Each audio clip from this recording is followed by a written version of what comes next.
Hello and welcome to this episode in our series on neurodevelopmental disorders.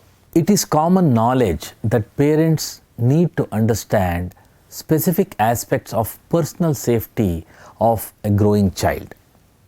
In this episode, we will try to understand what is safety and how to have a safety talk with your child. Come, let us meet our expert.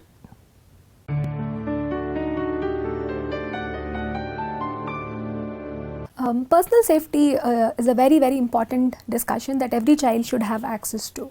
A parent is the right person to have this discussion with your child. There is no right age or appropriate age to start having these discussions with your child.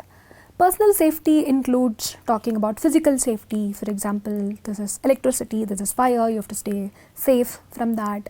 How to cross the road, how to respond to strangers, when if somebody touches them inappropriately, how to say no and how to come and discuss, immediately report to a trusted, responsible adult. What are public behaviors, what are private behaviors, how to ensure one's personal boundaries and privacy. All these are safety talks.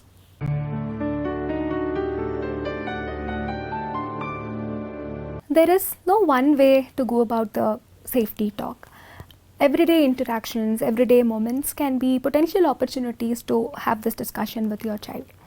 We talk about a window approach where initial discussions focus on physical safety, like how does one stay safe from fire, electricity, or crossing the road, and things which are physical safety related, and then moving on to discussing with your child about body parts. All of us discuss about eyes, nose, head, shoulders. It's also important that we help our children understand and label genitals, understand the functions of these body parts. And then comes discussions about what is the safety triangle of your body, where can one touch the child, who can touch the child, and it's important to have the no touch discussions with the children. When anybody touches them on their body, it's important that children understand to say no and come and report to a trusted adult immediately.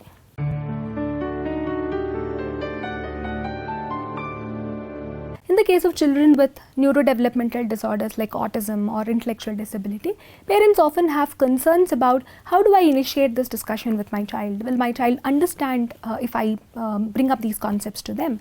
There are multiple ways that one can have these discussions with children with autism and intellectual disability as well.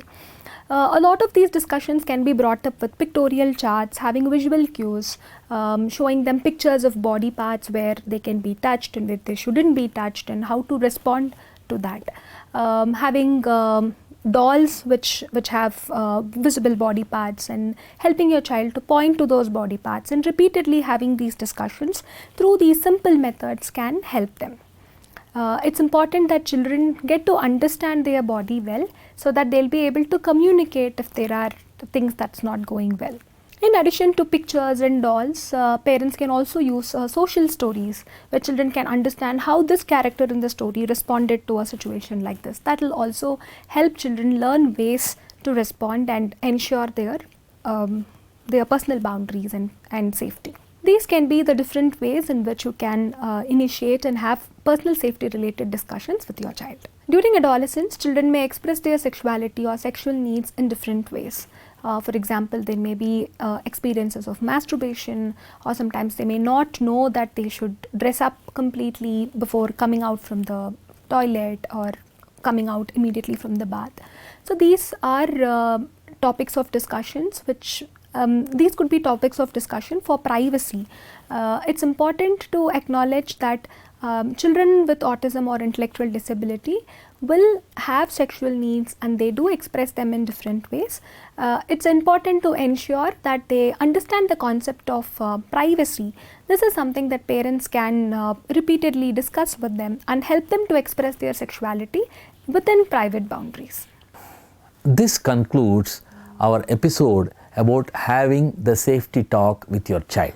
We understood the concept of safety talk, why it is important, and how to talk about safety with your child. We'll be back with our next episode. Namaste.